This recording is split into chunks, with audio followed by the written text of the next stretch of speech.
Spirals by David Eagleman, from the book Some 40 Tales from the Afterlives. In the afterlife, you discover that your creator is a species of small, dim-witted, obtuse creatures. They look vaguely human, but they are smaller and more brutish. They are singularly unintelligent. They knit their brows when they try to follow what you are saying. It will help if you speak slowly, and it sometimes helps to draw pictures. At some point, their eyes will glaze over, and they will nod as though they understand you, but they will have lost the thread of the conversation entirely. A word of warning: when you wake up in the afterlife, you will be surrounded by these creatures. They will be pushing and shoving in around you, rubbernecking, howling to get a look at you, and they will all be asking you the same question. Do you have answer? Do you have answer? Don't be frightened. These creatures are kind and innocuous. You will probably ask them what they are talking about. They will knit their brows, plumbing your words like a mysterious proverb.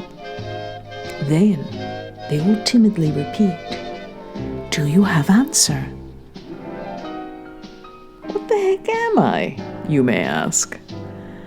A scribe faithfully marks down your every word for future record. Mother and daughter creatures peer out at you, hopefully, from observation decks. To understand where you are, it will help to have some background. At some point in the development of their society, these creatures began to wonder, why are we here? What is the purpose of our existence? These turned out to be very difficult questions to answer.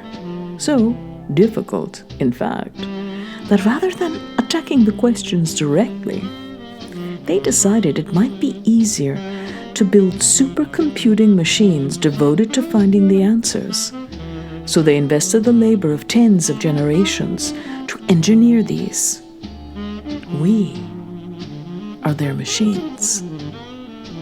This seemed a clever strategy to the elders of their community.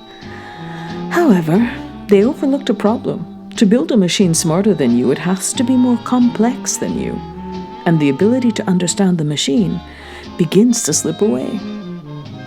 When you tear out and stop functioning, your software is re-uploaded into their laboratory so they can probe it. This is where you awaken, and as soon as you make your first sound, they crowd around you to learn one thing. Do you have answer? They don't realize that when they dropped us into our terrarium, we didn't waste a moment. We built societies, roads, novels, catapults, telescopes, rifles, and every variety of our own machines. They have a hard time detecting this progress of ours, much less understanding it. When you try to explain to them what has happened, they cannot keep up with your rapid and unfathomable speech. So they set about their dim-witted nodding. It seems sad, and the most insightful among these creatures can sometimes be seen weeping in the corners because they know their project has failed. They believe we have deduced the answer but are too advanced to communicate it at their level.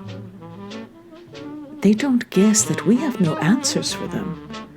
They don't guess that our main priority is to answer those questions for ourselves. They don't guess that we are unable and that we build machines of increasing sophistication to address our own mysteries. You try to explain this to the creatures, but it is fruitless. Not only because they don't understand you, but also because you realize how little you understand about our machines.